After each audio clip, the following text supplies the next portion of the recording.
Welcome back, everyone. As usual, we are two dudes talking 80s. I'm John. That's my partner in crime, Lewis. Hello. And after a false start, we're trying this again. My dog decided to start chewing on the remote control, turned on the TV and everything. So it was a little bit of a fiasco. I think, this is the first time we've ever had to do a second take, huh? I think so. Think so. All right. History. Wow. So we're going to talk about something I'm kind of surprised we've never really covered until now. And we're going to do cartoons and comics. And Lou, were you more of a comic guy? Were you more of a cartoon guy? I was definitely more of a cartoon guy. I mean, I would read some comics, but not with any regularity. Definitely cartoons were my thing. Your go-to? Well, I was the complete opposite. So this should be good. We'll talk about some things. We'll probably turn one another on to different things that we weren't even aware of. So um, that was kind of an awkward sentence, and I wish I I had wasn't said gonna it. touch it. Please don't. Anyway, I'm thrown off. I have a lot of staples in my head right now. So anyway, we're gonna start off. I'm gonna start off with probably my all-time favorite comic strip, and you cannot go wrong with Calvin and Hobbes. So Bill Watterson created Calvin and Hobbes. Came out in November of 1985 and actually ran for 10 years. The crazy thing about, well, there's several crazy things about Calvin and Hobbes. First off, is for a comic that ran for 3 years, all the characters were introduced within the first 3 weeks. He never introduced any other characters. So I thought that was pretty interesting stuff. The other thing, which I think is absolutely amazing, is Bill Watterson refused to put out merchandise, Calvin and Hobbes. Yeah, any Calvin and Hobbes you've ever seen, whether it's the shirt, the bumper stickers, the famous ones where Calvin's peeing on Ford or Dodge or Toyota, all that stuff's bootlegged. He would not authorize it. He wouldn't even authorize a stuffed toy tiger to look like Hobbes. I remember a girlfriend of mine got me a Hobbes, what she thought was a Hobbes doll, and it actually was fake. There was never any such thing as a Hobbes doll. And they estimated, I don't know if this would have been the money he would have made or what they felt the merchandise in general would have made, probably the latter. But they would have expected it to make about 400 to 500 million dollars Wow. merchandise. So kind of interesting. If you don't know about Calvin and Hobbes, I highly recommend picking up some of the books. Stars Calvin, a 10-year-old boy, his toy stuffed tiger, who he believes is real. His mom and dad, who he never really has a name, they never really name them. Susie Durkins, who's his girl nemesis, his teacher, his babysitter, and the school bully named Mo. I think it's just a fantastic way of, it got childhood right, and it's timeless. It's one of those things where I think reading it now would mean just as much as when I read it. Not that I read it when I was a kid, but I think it's timeless, right? It doesn't rely on a lot of things that are like, oh, you have to know who, In Sync were, Winger, whatever the case may be. These cartoons are timeless. And he even put in some stuff that was kind of political, and I thought it was really interesting because there's one comic that I always remember, and I thought it was a real eye-opening thing that he used it in a comic strip. And him and Calvin and Hobbes are going to play war. And Calvin's like the American. They both have these little pistols, and he's like, "Oh, you're the dictator from the other country," and blah blah. And he goes, "Go." They both shoot each other immediately. And Calvin just says, "Kind of a stupid game, isn't it?" And I was Hmm. like, "Wow, like that's huge. Like that's really spoke to things put out of the mouth of a 10-year-old boy." So He might have even been a little younger. I hope I'm not getting the ages wrong. I was doing research on a few of these things. He might have been 6.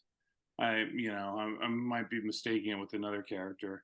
But if you are a fan of Calvin and Hobbes, and if you haven't read it, you need to, and then you will be a fan. There's a great documentary about Bill Watterson because he doesn't make any appearances. Like he is just off the grid. And it's called Dear Mr. Watterson. And it's not trying to find Bill Watterson, though they do go to where he grew up, which is outside of Cleveland, Ohio, and you could see a lot of the inspiration for Calvin and Hobbes. But you just get this feeling, about how important he was to that medium. And they interview other comic book artists.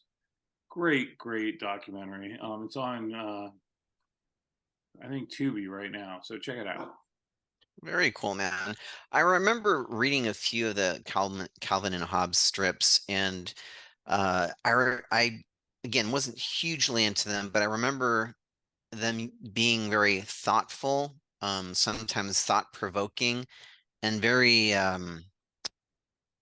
emotion invoking. They were very like tender. I can't explain it more than that.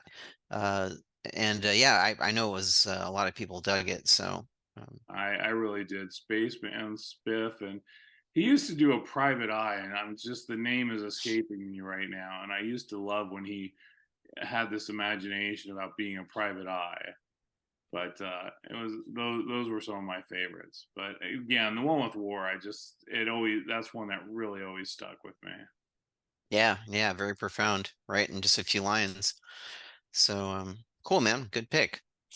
The first one I'm going to call out, we've talked about this in the past, and it started off on the Tracy Ullman show back in 1987. And I'm talking about, of course, The Simpsons. It debuted as its own show as a Christmas special on December 17th, 1989. And since then, there have been 754 episodes of it that have been broadcast. It's the longest running American animated series, longest running American sitcom, and longest running American scripted primetime TV series. And I'm going to try something here to see if this works. Uh, okay, So excited. I want to show folks what they looked like initially, and very different from what they look like now. So I think it's pretty hilarious. I actually remember them looking like this. And yeah, I mean Bart looks it's a little troll. Anyway, yeah. So that's my first entry, and it's been a while since I've actually watched them, but for a while there, I'd watch them religiously. That's a great pick. I remember, when it came out and how huge it was initially and all the merchandise. I mean, compare it to Calvin and Hobbes, where it was like a merchandising bonanza. They came out with everything. But did you ever see the movie? I don't think that I did. I saw the movie. I remember seeing it in theaters, and it was really good. Yeah. I'm not. I never was a huge fan of The Simpsons. I'd catch it. It's one of those things like when I caught it, I always enjoyed it, but never really went out my way to watch it. I don't know why, but still an excellent pick, and culturally, it's iconic. Not drinking because I too many staples in the head. I don't want water to or alcohol to start coming out. Anyway, let's move on here.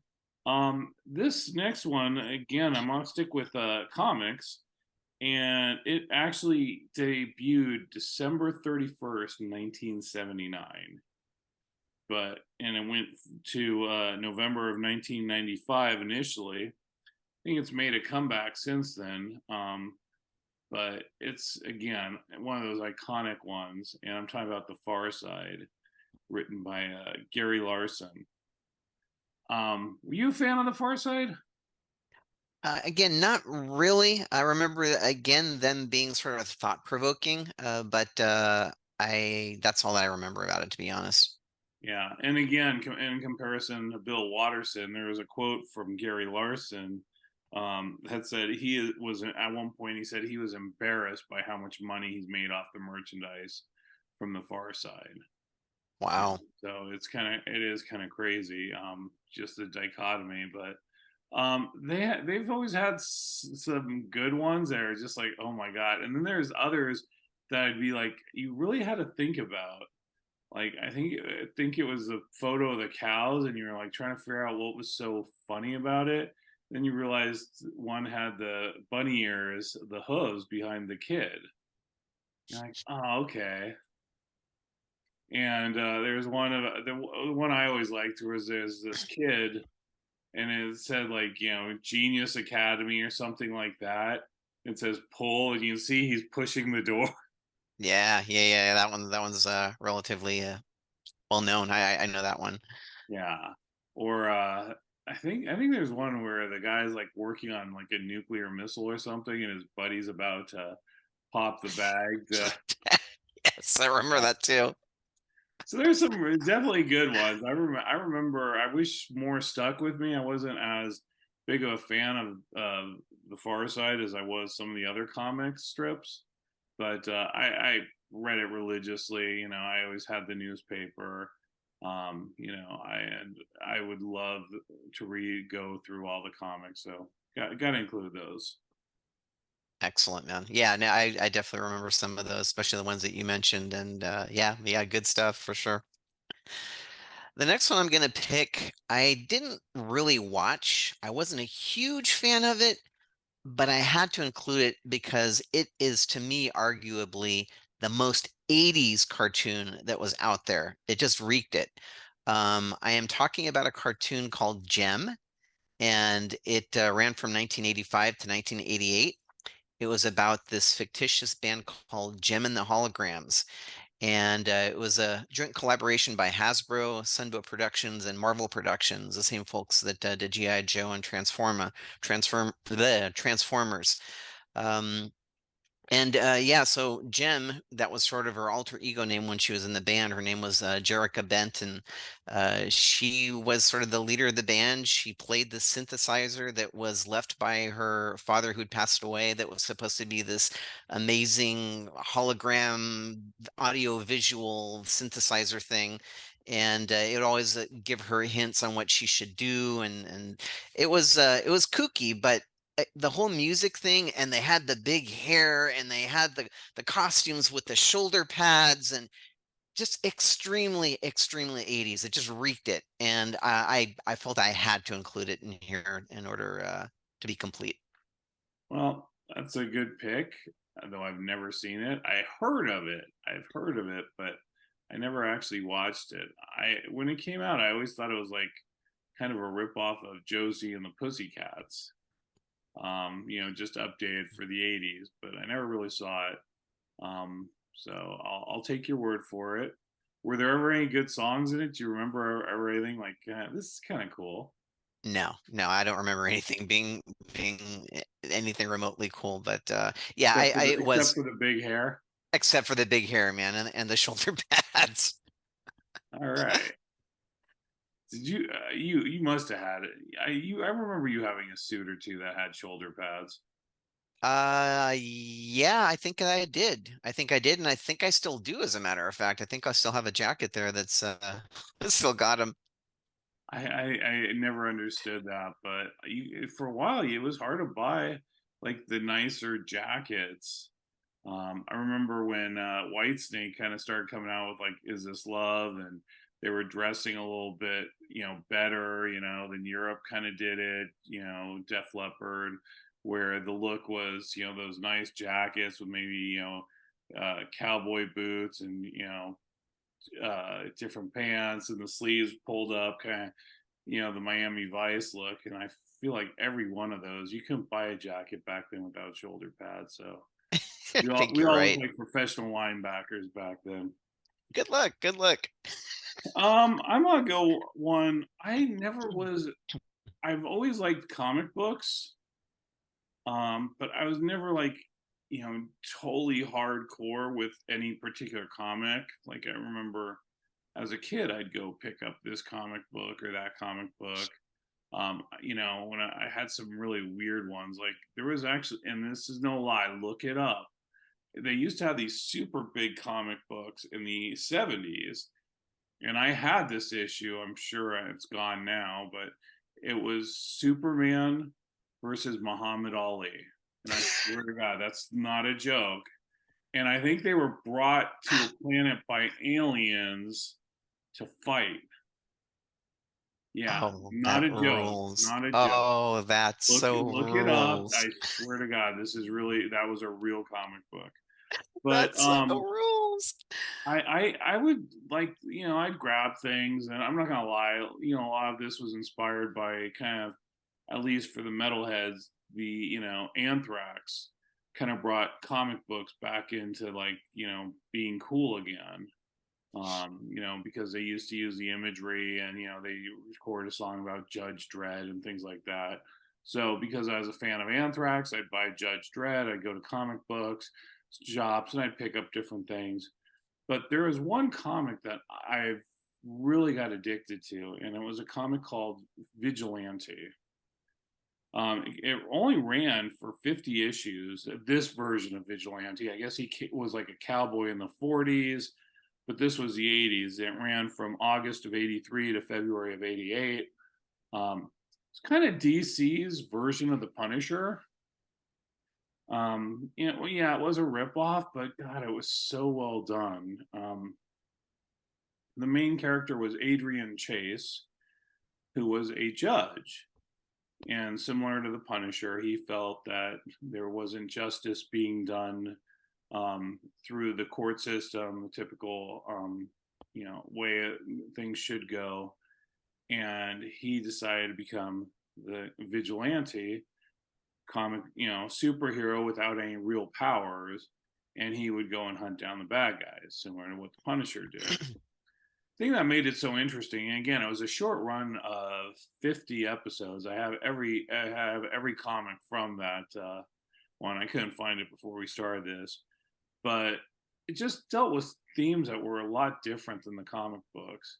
Like, this guy was really, really conflicted about what he was doing. He stopped doing it. Another judge picked up the mantle of the vigilante without his approval, obviously, um, and he was much more violent. So because he was more violent, like, he was even killing off, like, people that had committed misdemeanors. So Adrian Chase, the original vigilante, had to hunt him down and kill him. Right? Pretty interesting theme Wow. here. And so he took up the mantle again, stopped his court bailiff, then decides he's going to become the vigilante. But he wasn't very good at it, and so he gets killed. Adrian Chase picks up the mantle again. If I remember correctly, and I hope I am, there was an instance where he was unfortunately killed a law enforcement officer, which was not what was supposed to happen. In the last comic, he basically commits suicide. He's Wow. just so troubled by what he did. And sorry, guys, it's a spoiler alert, but the last issue was February of '88. If you hadn't caught up to it now, but yeah, it was really, like, it was a riveting comic book. And kind of the nice thing about it, when is having every episode or every issue of it and being able to read it chronologically and following just such an intense storyline, and being blown away at the 50th issue, like, going, you're kidding, right? Like, this really happened. But a great comic. If you're interested in that kind of thing, I would definitely look it up. I don't know if they put it together in one book or not, like they so often do with comics, but it's worth checking out. Nice, man. I was never a huge fan of just, getting comic books. I actually, if I owned five during my whole childhood, it was on the outside. And as an adult, I never got into it. But that really sounds twisted and creative. Sounds like a good series. Yeah, but now you're gonna seek out Superman versus Muhammad Ali, right? Oh my God, that's the best. That is like, I would love to see that. That's awesome. Yeah, and I don't know why they made certain ones. I think I want to say it was like the late '70s, early '80s, but I think it was '70s still. But why they made some of these really huge? It was like one issue, so everything was thing was self-contained in that one issue. But it was a huge, huge comic, and like I said, I had that thing for years. Nice. Very cool. Well, I'm going to shift gears a little bit here. I'm going to sort of actually switch lanes, I should say, and go a little bit into your lane. I'm going to talk about a comic that technically it started in the 80s, April 16th, 1989. I will have to admit it probably caught its stride more in the 90s, but it was in The Office. It was absolutely the comic that you associated with, and it was Dilbert. Let me see if I'm putting this up here. Yes. So Dilbert was this engineer guy that was micromanaged in the office, and there was always amazing comics in there. I remember one where they portrayed like four people, and one was like the store clerk or the storeroom clerk, and he's said, I'm treat me like dirt. I like eat my schnout or something like that. And then it got to the computer guy who's wearing sandals and shorts, and said, I'm the only one that really knows the computer system here. Worship me. Uh, it's just really tons and tons of humor that you could relate to, that's office related. So I remember having a few of those in my cubicle, and my manager actually got me this one here for one of my birthdays. Very cool. Do you still quote that you're the only one who can run the system, so worship you? Yeah, not so much anymore. And I never got to the level of actually wearing shorts and sandals to work. You got time. I do remember a few Dilberts. I can't recall if this was one or not. There was a Dilbert. No, I'm sorry, I'm drawing a blank on it. But you know, the I do remember reading it. It was funny. It was certainly relatable to the people I worked in an office, and I didn't realize it had started in the '80s. So that's really kind of cool. Yeah, yeah, I didn't either until I researched. It's like, by chance did it just make it? And it just did. Well, I'm gonna go back to a comic strip. You can tell that was a big influence on me. This one started in December of 1980, ran to August of 1989. I'm talking about, of course, Bloom County. Nice. And God, I forgot how to pronounce his name. Burke Breathid, or I don't know. I'm probably destroying it, so I'm gonna stop. But the thing I liked about Bloom County is it was just such a weird thing, right? It was not relatable in a lot of ways. Like, you read Calvin and Hobbes and you can instantly relate to it. Bloom County had stuff I connected with, some things I didn't. Um, Talk about merchandising. They've seen better days, but N- Opus. Nice, nice. I was I trying don't to think know. there was like a penguin or something in it, but Yeah, it was yeah, Opus. yeah, yeah, yeah. It was Opus. Yep. So, yeah, like I said, they've seen better days, but had Opus, Milo. He might have been the 10-year-old I was thinking about. Bill the Cat, and Steve Dallas, who was kind of like the older guy, the ladies' man, or thought he was a ladies' man. I don't know why. I don't know if you ever read that comic strip, but Steve Dallas to me, I always felt like was the comic version of Larry from Three's Company.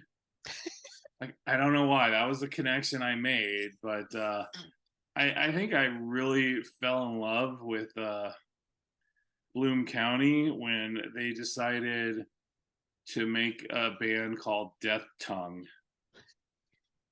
Yes, and Opus became Opus Crocus, and what was I'm trying to think what Bill.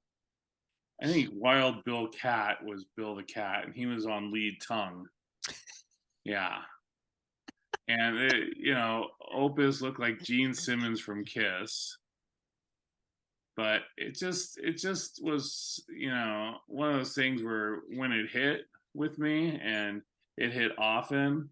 It was hilarious. There were some that didn't really do it for me, but man, when they were Death Tongue, or then they were also Billy and the Boingers. Yeah, so there was just a lot of stuff in that where like you'd see Opus, you can tell his pants didn't fit, and he had butt crack, and it was just like, where did they come up with this stuff? But great comic strip. I think that's the one that got me really back into reading the comic strips. So I really got into the whole Bloom County thing, and of course, so I was reading it pretty religiously, which led into me finding Calvin and Hobbes. So um, Bloom County, also lots of merchandise. I still to this day somewhere have a Bloom County shirt, an official Bloom County shirt with all the characters on it. Probably doesn't. I'm sure it doesn't fit, but I still have it. Nice, nice. Yeah, I again wasn't super into the comic strips. I do remember those characters. Like I said, it was like I was trying to think, is it a penguin? It's a cross between a penguin and a walrus. I couldn't remember, but I remember what it was that you were talking about at least. Opus Crocus, baby. Lead tongue. Oh my God. No, Opus was on. I want to say he was on tuba. Oh, he was on tuba. Bill the cat was lead tongue. Yeah, slightly twisted. Yes, yes, it Yes. was. So I'm going back into my childhood, and I was actually thinking as I was going through this, most of the cartoons that I watched were really in the 70s, not in the 80s. I was pleasantly surprised to find that one of my favorites spanned from the 70s into the 80s. It started in 1973 and went to 1985. Different incarnations of it, but it was always the Super Friends. And it was on ABC, created by Hanna-Barbera, and it was based on the Justice League of America DC comic book. And of course, it had characters like Batman and Superman, Wonder Woman, and the Apprentice superheroes Wendy and Marvin, and they even had a superhero dog. Um, what was the dog's name? God. I know what it is, but I will leave it up to people to see if they can remember what it was. I had Oh, to so look it you don't up. want me to guess and tell me what it is? You can if you want. No, I'm thinking of the Jetsons. I ain't just thinking of Astro, but I don't remember the dog. But anyway, I remember sitting in front of my parents' black and white TV at the time, and with a bowl of cereal and my Batman character, and me pretending I was doing the actions that they were doing on TV with it. And I just loved that show. I loved it. So I'm really glad that it did span into the 80s so I could talk about it. I do remember that. I don't remember much about it. Probably was what started you off on your love of Wonder Woman. No, Linda Carter did that. Well, I mean, you put it in your thought bank. You were too young at the time, but yeah, I definitely remember watching it. Um, haven't seen it in years. It reminds me though. You're talking about Saturday morning cartoons. I don't think this is '80s, but nobody remembers this, and I don't know if we've ever talked about it or not. I remember there was this cartoon. It was kind of one of those. Wasn't a full cartoon, but it was like like I'm Just a Bill, that kind of stuff. Hmm. Um, but this one, I remember it was people trying to make things, and like I remember this kid. I don't know if it was a boy or a girl, and he drew this picture, and it's a cartoon, and now he's cutting it out, and he cuts across it and messes it up by accident. And he starts crying, and it's like, I was so careful, so very careful, and I felt so bad that I cried and cried, then I felt so bad. Remember it? It's ringing a bell, man. Especially the part where he cut, and messed it up. It's ringing a bell. All right. Well, um, I'll get ahead to my last one. This one came out in April '86, ran actually till 2006 or April '88. I'm sorry. Um, Foxtrot by Bill Almond. Don't remember that one at It's all. not as well known as Calvin and Hobbes, probably not even as well known as Bloom County, but I enjoyed the comic strip so much that I have a lot of the books, obviously. I always felt like if you thought about Calvin and Hobbes, and I'm not saying this is anywhere near as good as Calvin and Hobbes. I think Calvin and Hobbes is it, but excuse me. Um, Growing up in a family, yeah, I think it was incredibly relatable because it had the two parents, the older brother, the youngest brother, and the middle sister, and it was the Fox clan. And I really felt that it did a great job of capturing what it was like to be in a family in the 80s. And some of the stuff was just too funny. Like I reread one of them, and the guy's like trying to remember how he cut his hair last time, and the kid's like going, "Oh, you shaved it down here and wrote 666 in the back and blah blah," or you know, and he's like, "Yeah, your mother's looking at me like that's not gonna happen," or something along those lines. But it was very relatable. I felt it captured the family dynamic incredibly well. If you've never seen it, I guess a lot of them are online. The guy runs a website. Um, Check it out. Yeah, I've never seen that. I don't remember that one at all, so I'll definitely have to give that one a look. And funny that you mentioned Schoolhouse Rock because that's the last one that I've got. And I actually ended up buying the DVD for it. I haven't seen all of them yet, but I actually haven't re-seen all of them yet. I'm sure that I've seen them all. But yeah, again, I was very pleasantly surprised that that ran from 1973 to 1985. It was on ABC. And during my research, I found that it was the idea of this guy named David McCall. He worked for this advertising agency, and he came up with the idea because he noticed that his son couldn't remember the multiplication tables, but yet his son was able to remember the words to various Rolling Stones songs. So then he came up with the idea of, well, I'm going to go ahead and see if I can put stuff like this to music so people can learn. And of course, they came out with amazing hits like Conjunction Junction, I'm Just a Vil, Interjections. And I learned the preamble to the Constitution from watching that. Preamble? Yes, You mean the preamble? preamble, whatever, of the Constitution. And I still remember it, but I have to sing it. All right. Well, so it apparently did its job. As soon It as did. mine was on there, I don't think that was one of the Schoolhouse Rock ones. I'd love to know what it is. Yeah, I'll have to see. I'll have to take a look and see if that one's on there or not. All right. Well, good job, Lou. You really brought the big guns out tonight. Did the show and tell. I can't believe I found these Bloom County figures. That's awesome, man. Yeah, Opus Crocus, baby. That's what I really want. I always wanted like an Opus dressed in his heavy metal garb, but I don't think they ever came out with one. If they did, please somebody let me know because I'm gonna have to go on eBay and buy it for probably hundreds of dollars. But any you want to add before we call this bad boy? Just honorable mentions. I think it was Ziggy that was really big in the 80s. Heavy Metal, the movie. That was also one that I was thinking I could talk about if we ran into any duplicates. Um, that's it. That's all I got. I had nothing else. Embarrassing confession of the week, other than what I did in my head. I bought tickets 2 days in a row. I bought tickets for concerts that are based in the 80s. One, Iron Maiden, which I won't be embarrassed about. The other one, oh my God.